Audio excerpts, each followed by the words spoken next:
He'll always tell me off when I bought him a cup of coffee because he always thought I was after something. and he usually was. And usually were, yeah. That was a trick, was it? I should have got you more coffee then.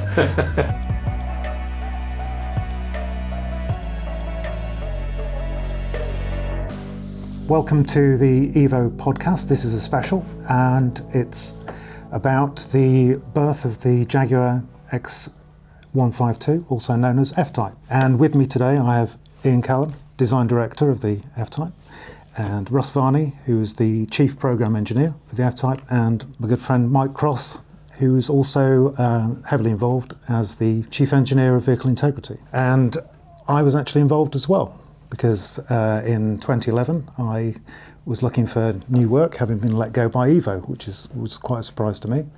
And I was in touch with Mike, and he said, come in for a chat. I think it was at the launch of the Evoque at Gaydon.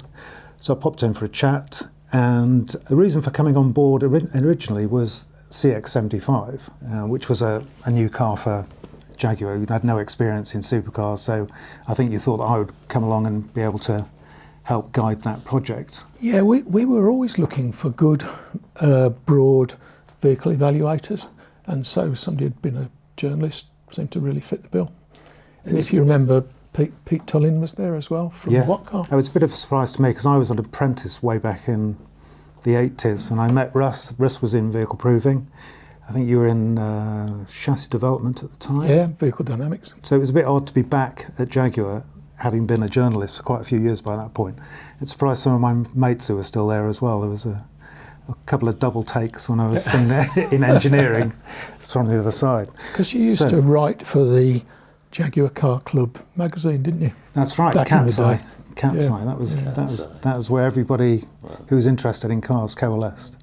So yeah, there was a lot of very famous people, Lofty England and lots of others were still active in the club, and you could talk to them and interview them and stuff like that. So that was what gave me the sort of the boost to go into journalism. So I arrived in 2011, by which point the first prototypes were being produced. But going back, CX-75, that was the first model that came out of the Tata era. Ford had sold Jaguar to Tata in 2008. Did that seem like an opportunity to do more stuff, more interesting stuff? Yeah, I think it did. We had the ear and the attention of Mr. Tata himself. And although primarily he was kind of focused on Land Rover, being the bigger company, he suddenly realised there was a sports car company there and he wanted to get more involved. And we used to see him regularly, and he loved cars, you know. He and I used to talk about American 60s muscle cars, because that's where he grew up in America at that point in his life, and he used to drive Pontiac Firebirds and the like, so we had a common interest there. But yeah, no, he was instrumental in a lot that happened, and if you got him on your side, which wasn't difficult, he would endorse things quite quickly. Yeah, because CX-75, that's a pretty radical thing. How did that start? Was that a show car or a concept, or? Yeah, that was purely. It wasn't intended for production. That was purely a show car. Julian Thompson and I decided we wanted to rattle things a bit, and we thought, well, Tata were there. It was an opportunity to show off to Tata. We could do something really special, and so we sort of developed this, what was going to be a one-off car with would-be turbine charging motors on it, you know, and it was a nice idea. It caught the imagination of a lot of people, and it was received well at Paris in 2010. Yeah. The presentation of that was pretty special, wasn't it? It was such fun. It came out of the floor on this sort of stretch sheet, because it was just a floor, and it came out from that and it popped away, and there was the car. And the great thing is nobody was expecting it. Nobody. The only people who knew about it were people at JLR or Jaguar. So it was a nice surprise. And then a year later, CX-16, which was almost like a finished F-Type coupe. I said to the design team, you know, we had done CX-F years before, and the design team went a bit wild on it, and you know, they chopped the roof and they put huge wheels in it and slimmed the lights up. And what happened was we shot ourselves in the foot a little bit, because we did the CX-F as a concept car and it looked fantastic. The fact you couldn't get into the back of it was neither here nor there, but it looked fantastic. Then we brought out XF, which is going to be the great new future of Jaguar, and they kind of went, oh, why didn't you do that car? So you can't overpromise. I learned the hard way. You cannot overpromise on the concept cars. CX-75 was different because it was a one-off. It wasn't promising anything other than just that car. And when we got to F-Type, or CX-16 as it was then, I said to the team, you know, we've got to just temper this so that we don't overpromise.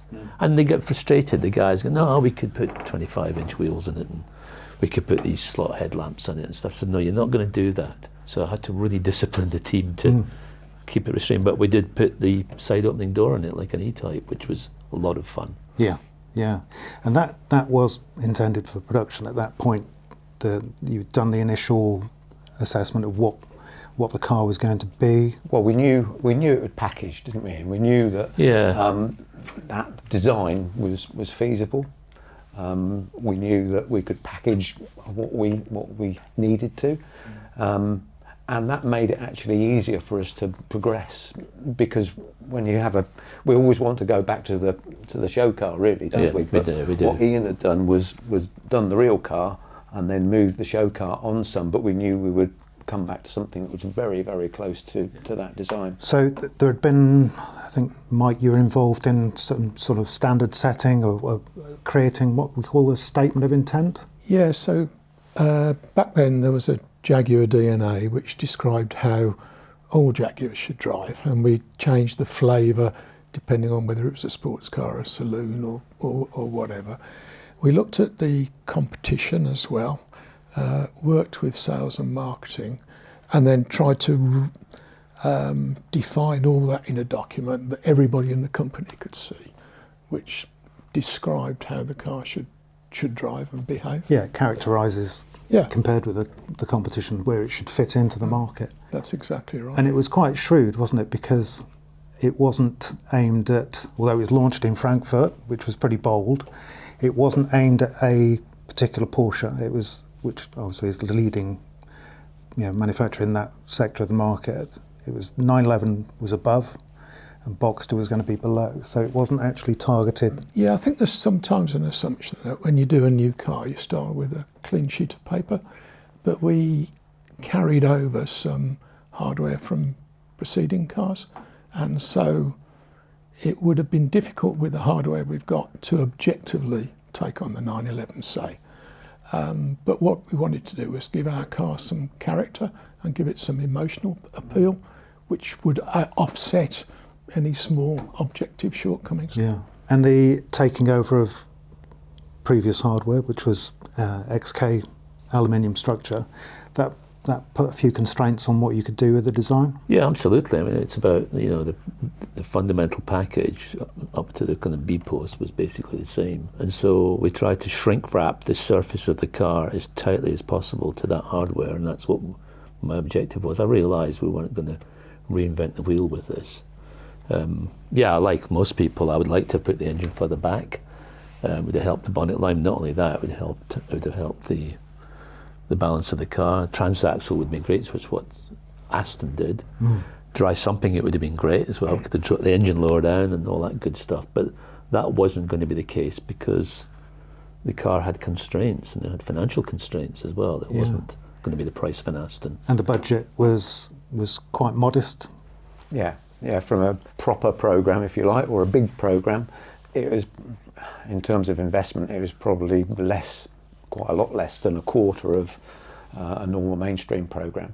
So yeah, there were constraints, but there was constraints of time as well, because we needed to get there. And I think just a point on Mike's statement of intent, the important thing about that is it is the thread that goes all the way through from before you've almost driven a car through to what you're going to sell at the end.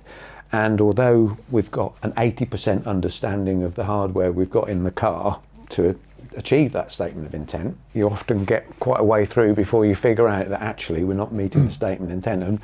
And Mike and I had some serious conversations about things. He'll always tell me off when I bought him a cup of coffee, because he always thought I was after something. And it usually was. And usually were, yeah. That was a trick, was it? Yeah. Well, I actually got you more coffee then.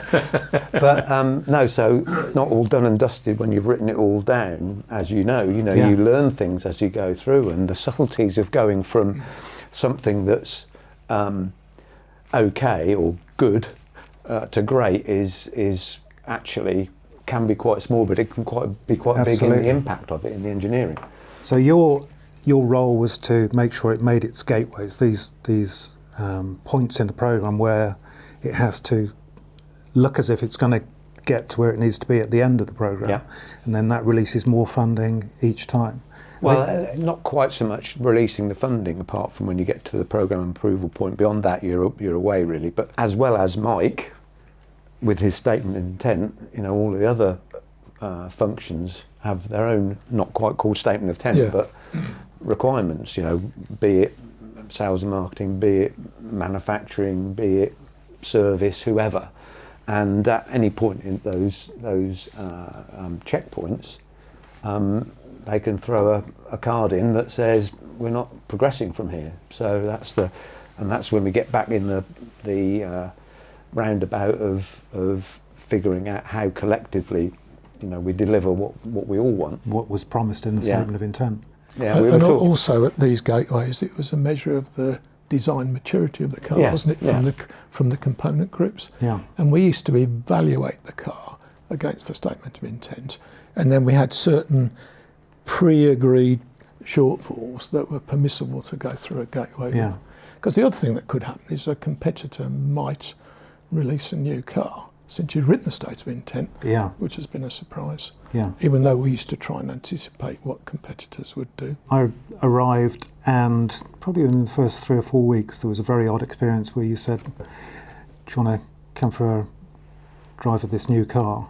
which was a completely camouflaged convertible cut and shut XK, which that was a very odd experience going out the gate in a prototype car, having worked for a magazine that used to do scoop shots of prototype cars. And a few weeks after that was the first wash-up of that particular car, which obviously wasn't anything like the finished car in terms of maturity of the dynamics or PTSD or anything like that. But I remember they used to call it a wash-up, didn't they? At the end of a vet drive, vehicle evaluation team drive, you would sit around, basically score the car against the targets. And I was quite encouraged because things like BMW Z4, Mercedes SLK, they feel very small and not really well balanced. But even that first prototype felt calm, collected, and it felt like it had potential. Yeah, I mean, that was absolutely the objective of those drives, to be sure that the hardware had the potential to get where you want to be. Yeah, and the car already contained all the elements that were needed going forward, all the different derivatives that were going to appear along the program line, which I think, Russ, you said was roughly based on the way that Porsche do things. Think we were endeavouring to create a sports car line that could compete with the best, and that Porsche were there. So, and one of the key ways that they kept their product lines going is by refreshing them every year. So there's a reason to buy another one, because from one model year to the next there's not necessarily such a difference, but if you can offer something more, be it all-wheel drive, different transmission, whatever, then that's a reason to change. And Porsche certainly have a lot of customers come back time and time again. And we wanted to create the same sort of customer base as that. And they walk up, don't they, to GT3s and such like. Yeah. And also what Porsche did quite clever, which we looked at it in this car, because I remember we looked at the 4-cylinder engine in it, the Cosworth one. Do you remember that? Oh yeah, the CX-75 engine. The idea, we looked at the idea of stripping it out, which Porsche did very well, and then charging more. And but I don't think we actually got to that point with the car. It was too much of a luxury vehicle. That was a 500 horsepower, 1.6 litre. Yeah, it was a screamer. Yeah. We even had a full carbon monocoque F-Type at one stage. Yeah, that's right. We did. That would have been anyway. Just to reel back, the car that was shown at Frankfurt was a coupe, but the car was launched as a convertible. What was the thinking behind that? Well, that was fundamentally driven by marketing and volume and such like. And Mike O'Driscoll, who was head of marketing, and very influenced by the American market where he came from. He said, two things. The convertible was the highest selling car historically. I thought, well, I'm going to show you something different now, but that came to be. And really they wanted to get the highest volume car out first, which was a convertible, would have been, so that we could maximise effectively the profits. It's part of management really of the volume throughout, because clearly from a manufacturing point of view, what you don't want to do, you don't want to make 30,000 in your first year and then go back to 5, because you just can't manage that. Yeah.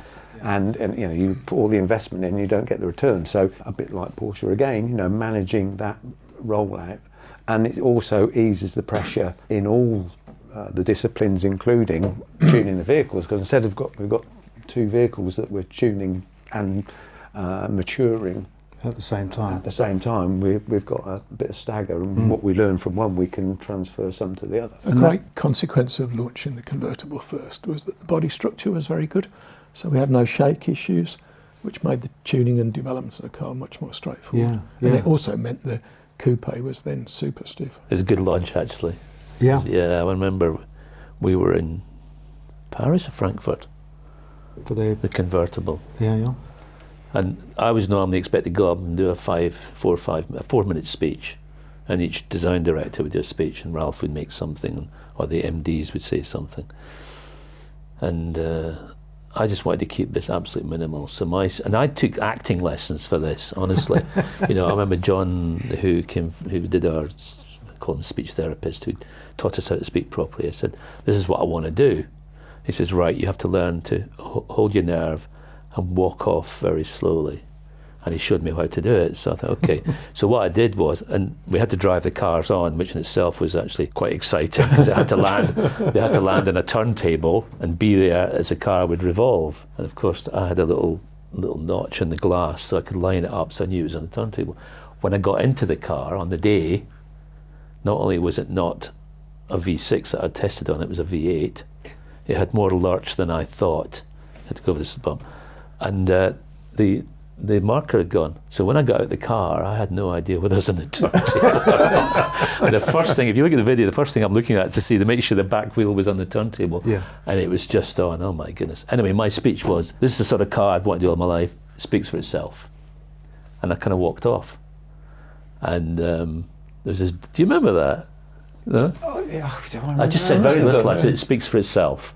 And then I kind of slowly, and I was taught how to do it, slowly walked off, and there was this deadly silence. I thought, oh, I've really blown this. And there was an enormous rupture of audience clapping and stuff. Fantastic. So it was worth doing.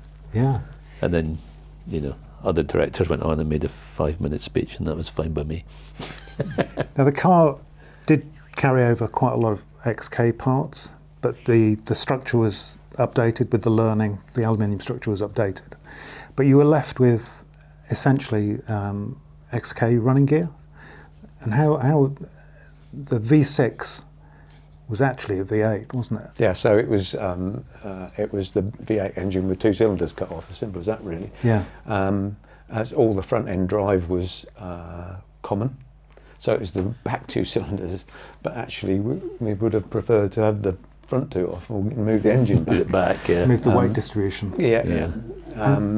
But nonetheless, we were happy with the engine as a V6. Yeah. I think we sort of you liked its characteristics. You sort of preferred it in a way, didn't you? Used to sing the V6. Yeah. It was close on 400 horsepower, wasn't it? 380, I think. Yeah. So. And the chassis, that was all known parts as well.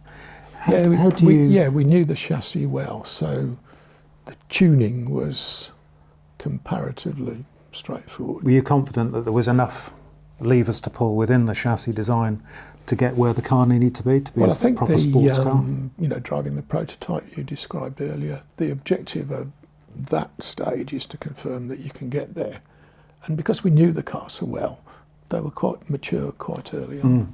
So I think that that is something I remember thinking about, is that it's great having the new technologies. The but is actually getting those to a mature point for when you launch the car. Yeah. And if you don't get a second chance to make a first impression, then and I think we were about the right place, as Mike says. We knew those systems well. They were mature. They still had life left in them. So we got everything out of them, I think, and you know, Mike knew the systems inside out and was able to push and pull the levers that maximised what we'd got. So I think the car was maybe a little heavier than we would like, and perhaps the weight distribution wasn't perfect, but it got the potential to be an exciting car to drive. We drove lots of competitors. I remember driving a Ferrari California, but maybe not a competitor, but that had got a great powertrain sound quality, so that's something we came to subsequently concentrate on. I even drove Harry Metcalf's TVR Griffith once, and I remember thinking at the time, with some polish, this could make a great car. Yeah, and when it was launched, I remember one of the magazines said in a complimentary way, "This is the best TVR I've ever driven," because it did. The character, the V8 was enormous, wasn't it? Yeah. I remember going with Jeff Mitchell, who was your right-hand man, down to the proving ground to assess what the guys from the PTSQ Powertrain sound quality guys had done, and it was pretty loud and pretty bold. And we were driving back to GDEC, and Jeff said, "You know, not everybody in this company is going to like that, but that's okay because they're not the customer." You know, all the execs driving around in Range Rovers and XJs and things like that. So there was a definite target to make it quite a visceral, quite an emotional car. Yeah, make it exciting and fun to drive. Yeah. Were key objectives. The sound of the car was phenomenal. Yeah. I mean, it really did pick up with everybody's approval, those who liked those sort of vehicles. The problem was, every time I had quite a few, obviously, and they'd start up in the morning at 7:30. Yes, I did get up there early. And you'd wake up the neighbours, because it would default to revving to 5.5 or something, didn't it? Well, it was the flare, wasn't it? The start-up flare. Part of the excitement. Yeah, I remember late in the programme we were trying to get a stealth start, because it was a valved exhaust, but it was a vacuum, so the engine had to be running before it would close the valve. So it had to flare as well to heat up the catalyst. Yeah. So all these little tricks and. But because we did get quite a lot of pushback, didn't we, internally on that? We did. And that. What, for the noise? Because the first time you drove it, wow. Yeah. But then with the fleet evaluation program, where some of the people you described had the cars, were saying it was a bit loud in the morning. Well, and I remember saying, whenever that came up, I said, "Well, yeah," I said, "I've been driving one for X 6 months or whatever now, and it wakes all my neighbours up every morning, but they've got used to it now."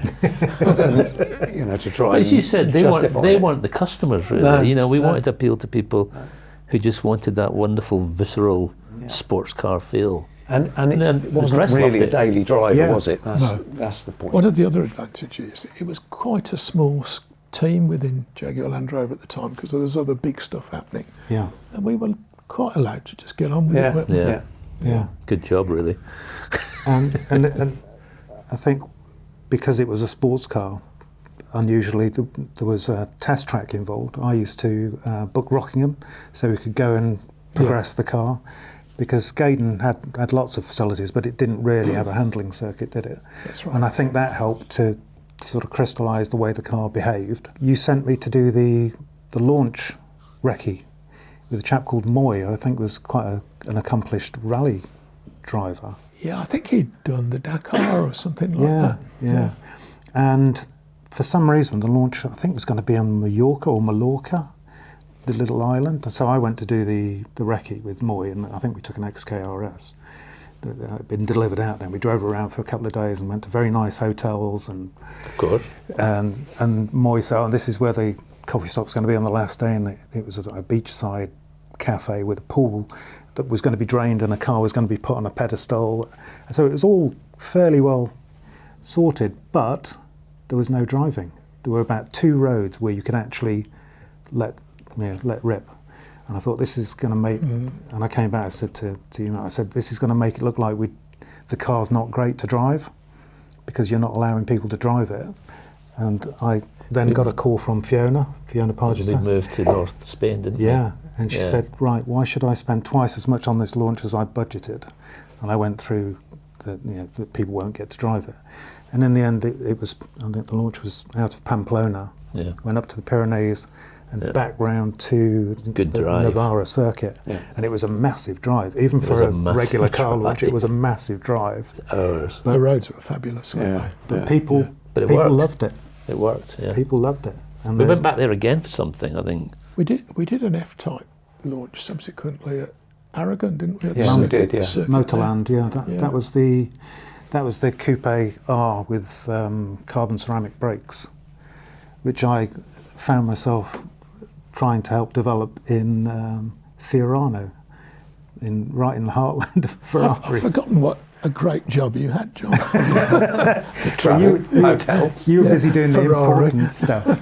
So yeah, I ended up because Brembo was supplying the basic, disc and caliper, and we weren't really getting anywhere with the development of it. And they said, well, go and have a chat with Ferrari because they use the same components. So we spoke to Ferrari, and I found myself in Fiorano in shutdown time, Italian shutdown time, and they had started with the same bits that we had, but they developed all of theirs to suit their application. So they helped us, and I ended up Raffaele De Simone, who's their chief test driver now. He was there, and he said, "Well, what we'll do is we'll set a lap time for you around Fiorano, because a GT car should be able to do 5 laps within 5% of the peak lap time." He said, so I'll set a lap time. I think this is a bit cocky because you have not driven this car before. And he went out and he drove it beautifully. And I spent the next few days trying to get within 5% of his lap time. And we came back, and I think we got the brakes in the box in the end. And then we launched at Motorland, Aragon. And that was a good launch. That reminds me, that is exactly why we developed those carbon fibre brake scoops, wasn't it? Because we were conscious that we were on the track, and the car was quick, wasn't it? It was quick. It was a proper track, wasn't it? Yeah. 170, 180 miles an hour. Yeah, you could virtually max the car out on the back straight. Yeah. So, I did the recce for that launch as well, and we drove around the circuit just to make sure that the car would be robust, and it was. And I think the other thing I got to do with your blessing was EVO Car of the Year 2014, which is when we put the Coupe R into the test. And I was just along, because they had quite a lot of cars, I was along as a safe pair of hands. I wasn't voting or anything like that. And that was a very strange experience, because when you're developing a car, you see all the faults, all the things that you would like to improve, all the little bits that didn't quite get there. But it was like being a fly on the wall, because all these guys some of them were driving it for the first time, and it was fresh. And they'd come in at the end of the day, and we'd be sitting there around the bar, and they'd be going, bloody hell, that F-Type, you've got to be on your toes with that, haven't you? It's really, and they're going, yeah, cripes, yeah. Ooh. I was thinking, I wonder how this is going to turn out. And I think I messaged Mike and said, I think we're going to be top 5. And it came second, which shows, fresh eyes to the car. It did hit the target. It did hit the target. And then, to keep things going, Project 7. Oh yeah, Project 7. Where did that come from? Well, again, it was just another exercise in the design studio that one of the designers had come up with a sketch, and I saw it and I said, well, let's just try and build one. Because, we had capacity to do these things. We'd get a little budget together and we built a prototype. It just caught the imagination. It did. Influenced by the D-Type, obviously, with the rear canopy. And for me, the excitement was dropping the height of the screen, which changed the proportions completely. Yeah, I think quite a few other people had some excitement about that, didn't they? They did. Well, they couldn't do it in America. The engineering team. Yeah. Well, yeah, it was a bit, because we were actually changing the structure of the car, but we couldn't do it in the US because it would affect unbelted, I reckon. It was unbelted occupant ruling, which is a safety belt ruling. And and it just sort of came to be, it just caught the imagination. Again, Rattan liked it. He was a force for good, wasn't he? He really was. Well, certainly from the design point of view he was. But no, he loved cars and he liked it. He says, why don't we build it? And I can't remember Every what happened. time Rattan visited for business meetings, he used to make time to go into the design did. studio and come and drive some cars on the proving ground. Yeah. And you took him out, and he wanted you to teach him how to drift, didn't he? Yes, yeah. And we'd drive our cars, we'd drive competitor cars, we'd drive prototypes, and we used to take something from the Heritage Collection quite often. Wow. So, No, he was a real enthusiast. so fabulous man. Proper boys' own day out. But yeah, Project 7. They made up this story about where it came from, the 7 wins of Le Mans. Well, that was made up by Pierre afterwards. It was just my favourite number. That's why we called it Project It 7. looks good on the side of a car in a round. I don't know how many did we build? 100? I drove a concept car at the Goodwood Festival of Speed. Oh, yes. I remember And that. we set it up so it would drift, so you could showboat around the first couple of corners. But Yeah. And that was great times. That was because that grabbed all the headlines from Festival of Speed. The fact that this He was driving it special sideways. Jag was smoking round, and I think it was another mega Porsche anniversary. They had the Well, central they had- display, That's right, yeah. and I can't remember what that was. That was probably something to do with Le Mans, and that was dramatic. But the You know, the one thing I did Project at 7 got- Jaguar so well was we always punched above our weight, you know, and we continue doing it on so many products. yeah, We go into Frankfurt and kind of yeah, put the boxing gloves on and take them on, and we came out on top. And if you looked at all the reviews of things we did at Yeah, these Frankfurt shows, That's right. we were in the top notch. Yeah. yeah. It was really always a little bit of fun going into. And the car was real well received. The convertible first, then the coupe. It did what it was meant to do. Objectively, not as good as Boxster S or 911, but But I think we knew Yeah. that was going to be the case. So, as I said earlier, we turned up the emotional stuff. yeah, and it was recognised. The reports, particularly the EVO one at the end, basically says that it's exactly. It's almost like to the S statement of intent. It's almost this is exactly what the result we're after, and that's how it came to be. And then there was all-wheel drive, which for some models like the V8S, the original one, that was quite a blessing, wasn't it? Because it was quite leery. We knew that, but it had the active diff, didn't it? So Well, it had all the safety systems as well. yeah. If you turned them off, you had to be on your game. But the all-wheel drive, that was in the programme from the start, Russ? Yeah, well, we initially got going with F-Type as a base program, and then as we progressed, in order to get the lifetime economics to work as much as anything, and to allow us to be in the sports car market, it was adopting a strategy where we could create something new every year, almost, that allowed people to step up to or change something different. And you know, for instance, we had a lot of people go from convertibles straight into coupes the following year because they wanted to be the first to have an F-Type, but they really wanted a coupe. So Yeah. you know, that all that stuff works. And all-wheel drive was part of that whole cycle planning, as well as a manual transmission, which was Yes. solely for the American journalists. And nobody bought it. No, They never we did. didn't expect them to, so it was all right. But for your car to be a legitimate Yeah. sports car Yeah. in America, you have to have a manual gearbox. Well, isn't yeah, it? but it's even there now. But it was a journalist actually. Yeah. By the way, my brother's just bought a V6 F-Type with a Has he? manual box. Yeah, that's what's a rare car. Where is he? He's in America. Yeah, exactly. But the manual cars are quite rare. Yeah, yeah. We spent a lot of time developing that, I remember. Agonising over the shift quality and then, you know, as much as you could do within the constraints of... But that you know, came a long way, parts. didn't it? It did. It really did. From the It- start. Yeah. Yeah, And yeah. actually, Magazines did it. it was pretty good for, you know, for Yeah, yeah. It was a what it six-speed. was. Mm. 6-speed, was it? Yeah. Yeah.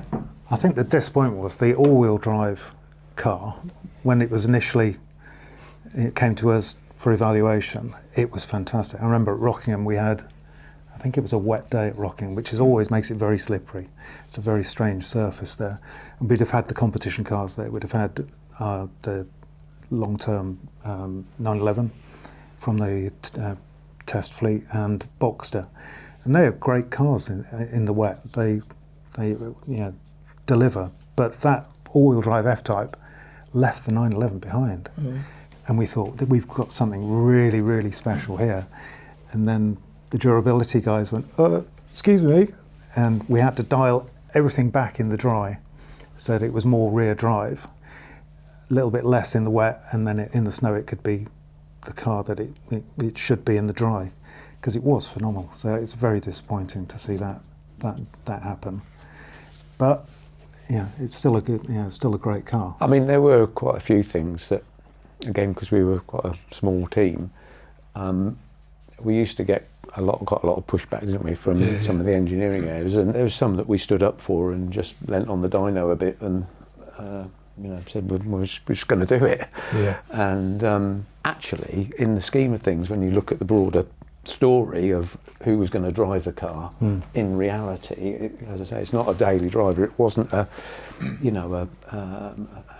Range Rover or something that maybe get quite a hard life, and therefore it's about risk management really as much as anything. Yeah, I remember the marketing guys were always beaten up about the size of the boot.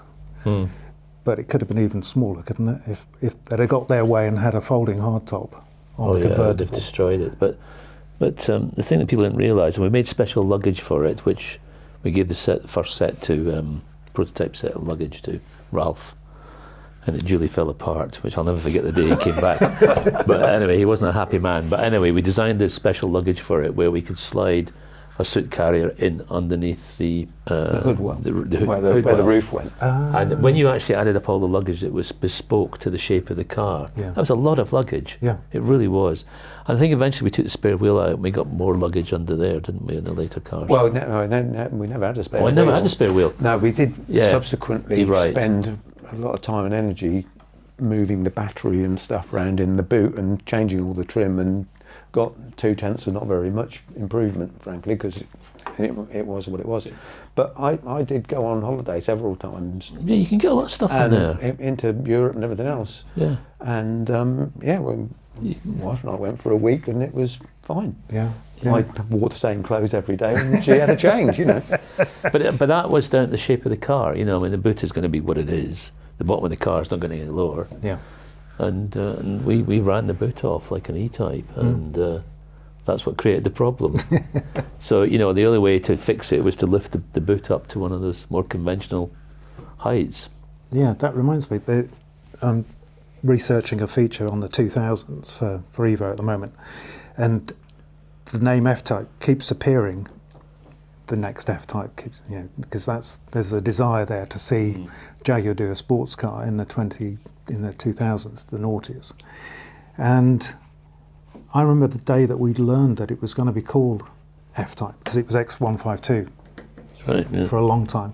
That was a surprise to me. I thought, no pressure then. Did you know it was going to be called F-Type? No. Well, it was just X152. And do you know what? There's something in my mind. It never even occurred to me it would be called F-Type, and it was Adrian. It was really well managed in the company. Yeah. Nobody knew really. Nobody knew, and there's a marketing decision at the end of the day. Yeah. And when we all found out, we thought, wow, that's great. Suddenly you felt it lift up a notch because it was clearly the follow-up from the E-Type. It certainly raised expectations. It did, and it was the rightful place for it, to be honest. To the point where we couldn't, I do just recall that body engineering couldn't actually design the badge, or Ian couldn't design the badge. No, he couldn't design the badge until the 11th hour. We had it was on a very tight timeline getting the badges on the car. It really was, yeah. And then we had to make them. The whole name. Knew it was a Jag. That's about it, really. And it was a lovely surprise, actually. Yeah. So the four-cylinder came along quite close to the end of the first series, because there was a facelift. You did a facelift in 2019, I think it was. Yeah, that was the last car I worked on. But there was an SVR. Apart from the ones that were cancelled, but we won't talk about them. But there was an SVR as well from the SV department, which was all-wheel drive and with power really turned up. I think it's 575. Yeah, I think there was some aero tweaks, weren't there? Yeah. There were, yeah. And then quite late on, there was the 4-cylinder came along as well, which was actually a very sweet car. I think the 4-cylinder was before the SVR, wasn't it? Can't remember. I remember Do you know what? I can't I remember remember. driving the car with journalists in North Wales, and I know on the right twisty B road, Yeah. it went really well. It was 300 horsepower, wasn't it? So It wasn't was. that far behind the... Which is more than an XJS V12 was.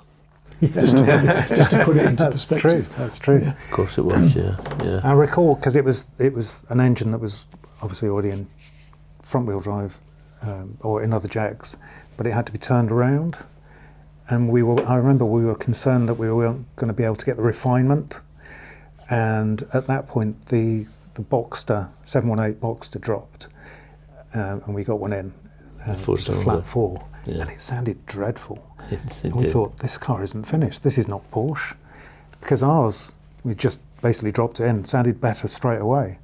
So, yeah, we knew it was going to quite make a the nice sounding targets. car, yeah. It was going to make the targets. It's a nice for balanced car, wasn't it? refinement. Yeah, because it was lighter on the front axle. Yeah, It a steered lot really lighter. sweetly. Yeah. Yeah, I was hoping we were telling stories out of school here, but we were looking at the time to develop a 400 horsepower version of that engine, Yeah. which would have been absolutely ideal Yeah. for the car because of the weight and the power output, not the torque obviously, but it never came to be, Yeah. unfortunately. But that would have been a pretty ideal car, I think. Yeah, there was a 400 horsepower V6 variant in the UK, the P400. Yes. That was a nice car. Yeah. Two-wheel drive. I mean, the reality Oh, was, yeah. I think, as well, though, by the time we were getting through to midway through the cycle, we were really due a technology change to actually move the car any further, because of those mature systems that we'd had, and we'd wrung it out of them for, at the beginning. Yeah. Then we would have needed to do something quite significant to give the car any further life. Yeah, that's a good call, actually, because we knew the system so well. The car was really mature when it was launched, Yeah, wasn't it? yeah. It was fully optimised. Yeah. Yeah. It deserved more, I think. Not just that car per se, but the F-Type brand deserved more Yeah. later on. Yeah. Yeah. And there was I felt a kind of, at board level, I felt a reluctance to take it further, Yeah. because the investment was probably going to be too much. Yeah. Although we did look at new F-Types, well, that's another story. But it did what it was supposed to do. It certainly put Jaguar back on the sports car scene, and Yeah. actually, if you look at the figures, it outsold the E-Type Did in it? the end. Yeah, Oh, I didn't know that. yeah, by about 15,000. There you go. So yeah, it did the job. We'll all be rebuilding them in 50 years' time. Absolutely, there'll be a whole industry around it probably. So, one last question: if you were to pick one to have and to hold and keep, which model would you go for, Ian? Oh my goodness, I'm torn in this because I'm thinking of getting one, and I think the one I get will probably be a V6 convertible, because I like convertibles. I'd rather have the coupe because it looks better. But of all the ones I had quite a few of them. I think my French Blue SVR was my favourite. It was a pretty wild car, but I had it all tricked up with various colours and things. Then I had a grey one as well, which I had painted in a Porsche colour. But I would have the SVR coupe. Yeah. That'd be my favourite. Russ? So, I'd need two. So I think I'd like a two-wheel drive V8 coupe, Yeah. just because it's so completely bonkers, Yeah. and an all-wheel drive V8 convertible, just because it's Yeah. got everything. You'd have the V8 though. Yeah. Yeah. Yeah, and bother Yeah. these V6 things. Yeah. Okay. I'd Mike? probably go two cars as well. I'd go SVR coupe, Mm-hmm. and then probably a two-wheel drive 450 horsepower convertible. Yeah. Because I think whenever we took weight out at the front of the car, the steering just got a bit sweeter. Yeah. Well, I would probably have a Coupe R, all-wheel drive, and I'd get it re-chipped so that it used the front axle properly, so it'd be an absolute demon car. And then I wouldn't have a second car, but I have a second diff, front diff, ready to replace, so that I could just carry on driving it. Cool. Thank you very much for your time, Thank you. guys. Thank It's you. been enlightening. Thank you. Yeah, it's been fun. Thank you. Yeah, they were good times. They really were. They were, weren't they? Yeah. Yeah. we probably made the last internal combustion Jaguar sports car. Maybe even the last Jaguar sports car. Who knows? Who knows? Who knows? Thanks for your time. Thank you. Cheers. Thank you.